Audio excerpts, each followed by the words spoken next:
Okay, so another package na naman na dumating sa akin ngayong araw.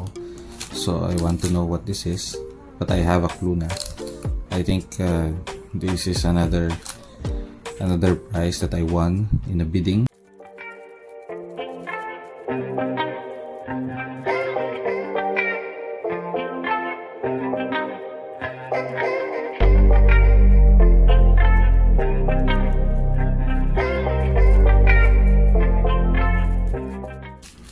Right. So I think this is another coin. Okay.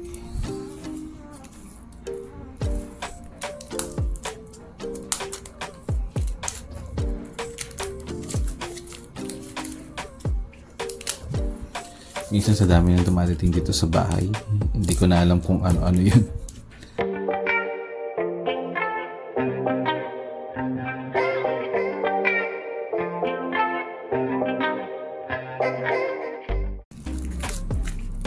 Yun, no?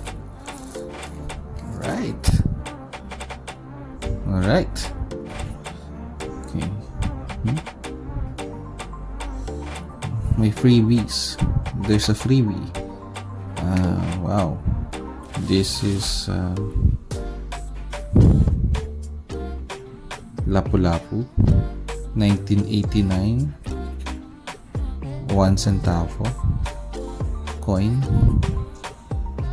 So this is good, pero this is not the actual price. What I'm more excited about is this one. Alright, ganda. Okay, although this is a raw stage or uncertified stage, you can see how beautiful this coin is. Okay, so this is a 20 centavo 1868 Isabella II. Okay, look at the details. Oh, very nice. Okay. It's so fine. Nice. Okay, so we will discuss this in detail then, the same way that we discussed our past coins. Right, so stay tuned. All right, so this is Isabella II 1868 20 centavos de peso. This is the coin that we received from the mail and which we unboxed then early on. So this coin is in its raw or uncertified state, but if you can look clearly, even though it's in a raw or uncertified state, it still looks very good. It's look very sharp. Okay, I have to credit the seller for making a good packaging of this coin. Because even though it's covered by a plastic, we can see clearly the details of the coin even under the cover. Okay, the same as this one. And the packaging, the container of the coin is very clean, it's very neat. Unlike with other coins, especially the one that we opened, the Alfonso the 12th, a lot of staple holes at the corner, which suggests na the coin has been taken out of its original container and then repacked lang din. But like this one, we can see that it has not been taken out from its container, or if it has, it was put into a brand new container. So there's no pinholes or no staple holes other than the ones caused by the staple wire that enclose the coin. Okay, so this is very good, this is very nice, the packaging is okay. Okay, so now we're going to discuss the details of the coin. So this coin circulated in the Philippines around 1865 to 1868. So this year is the last year it was minted, in 1868. So there's another coin of almost of the same design that did not circulated in the Philippines but only in Spain alone. So that one we will discuss then in detail later on. Okay. And what differs that coin sa coin natin that we have it right now. Okay. So in the obverse part, you will notice three major things. Okay. First is the inscription of the words Isabel II or Isabel II por la G de Dios y la const. Okay. So G is an abbreviation for Gracia. So if you want to read this continuously or directly, it's por la gracia de Dios y la const. Or in English, this translates to by the grace of God and the Constitution. At the bottom portion of the edge of the coin is the year 1868. So 1868 corresponds to the year this coin was minted or circulated in the Philippines. And the most prominent figure of this coin is found at the center, which is the center bust of Queen Isabella II.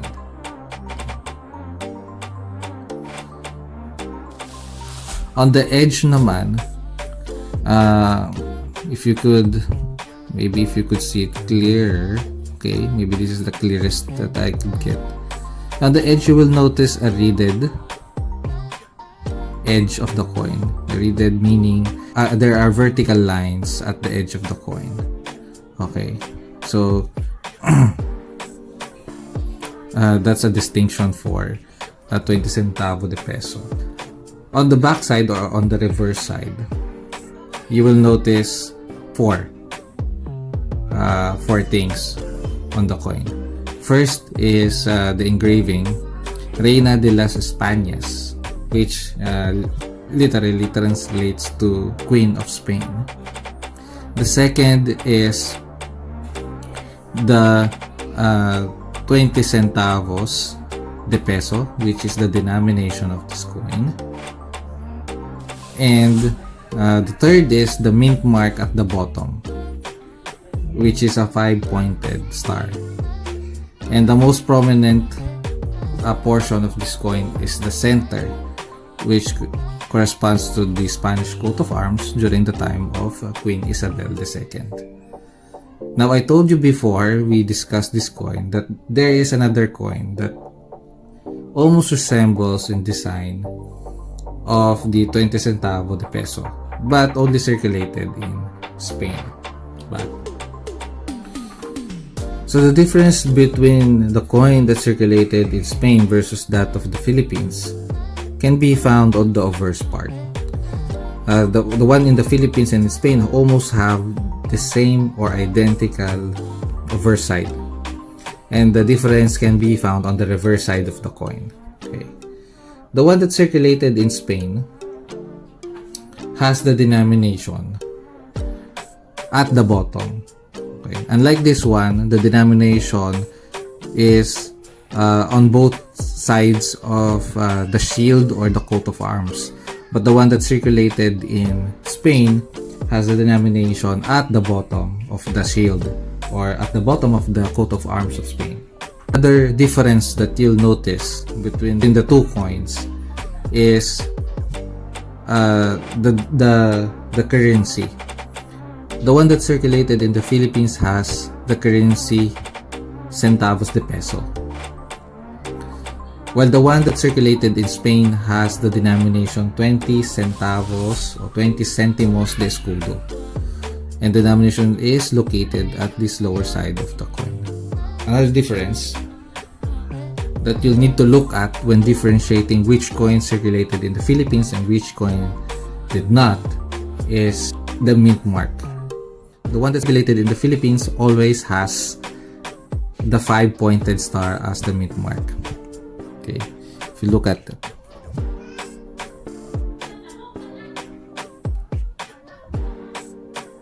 Okay, always has the 5-pointed star as the mint mark. But the one that circulated in Spain has two versions. A 6-pointed star and a 7-pointed star.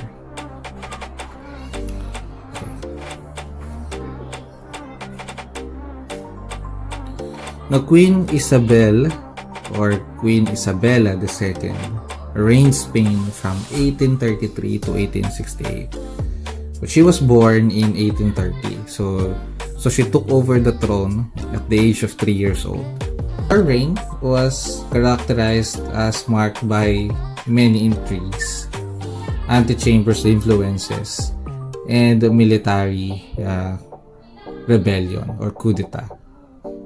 This is because of a lot of things that happened when he succeeded the throne. Now, Queen Isabella II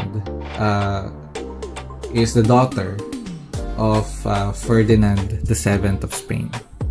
Now, Ferdinand VII of Spain wanted his children to take over the throne after him. However, he doesn't have any son. All his children are women. So he has 4 daughters, and Queen Isabella II is the eldest of them all. Now, King Ferdinand VII still wanted that one of his children to succeed him as the ruling monarch of Spain. So when King Ferdinand VII died, Isabella II succeeded the throne at the age of 3 years old. Now, many disputed her right to replace Ferdinand VII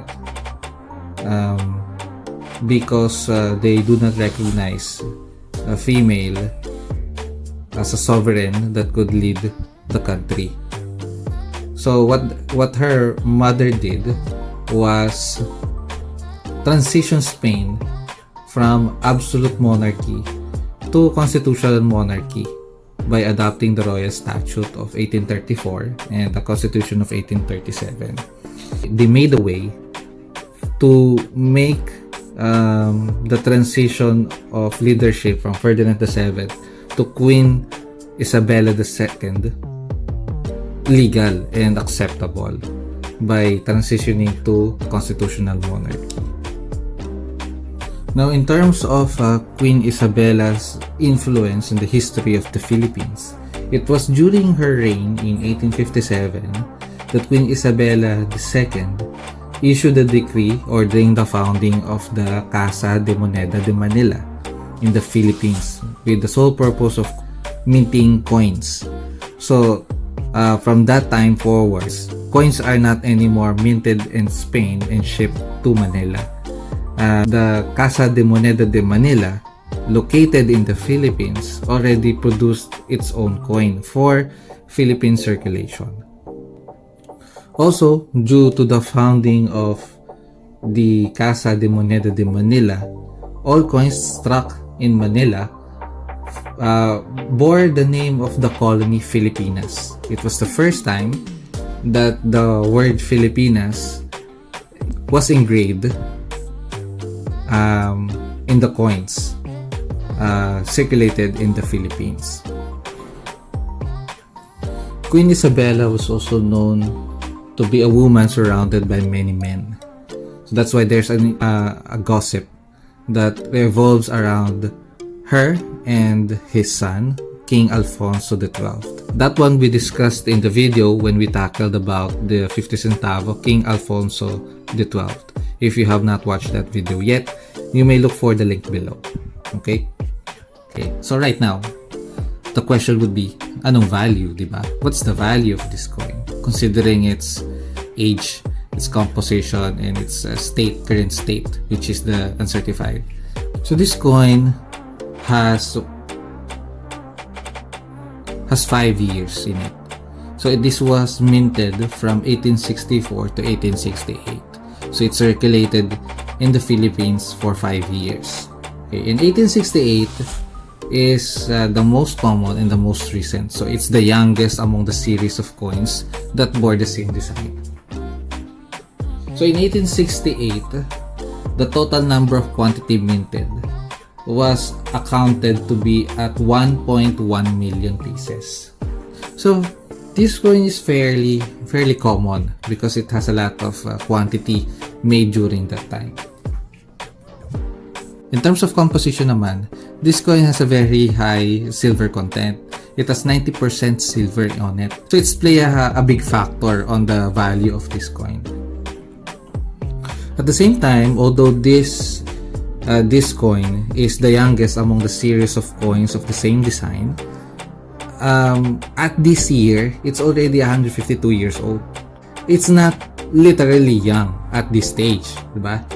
So, considering its age and its condition, it's fairly in a good condition. However, because it's uncertified and it's in raw state, a lot of its factual description can be put into question. Unlike with the certified coin, there's no any more question about its authenticity, about its composition. But this one, you have to test it if it's really is an authentic Isabella II 1868 20 centavos de peso. So, considering its state at the moment and other factors that revolve with it, it still has a value. Its raw state naman does not damage whatever value that it has. Okay, so at this stage, I would say that the value is between around 800 to 1,200 pesos. With a certified state, I would see it at around 2.4 to 3.5 per piece. But then again, this is just my personal view.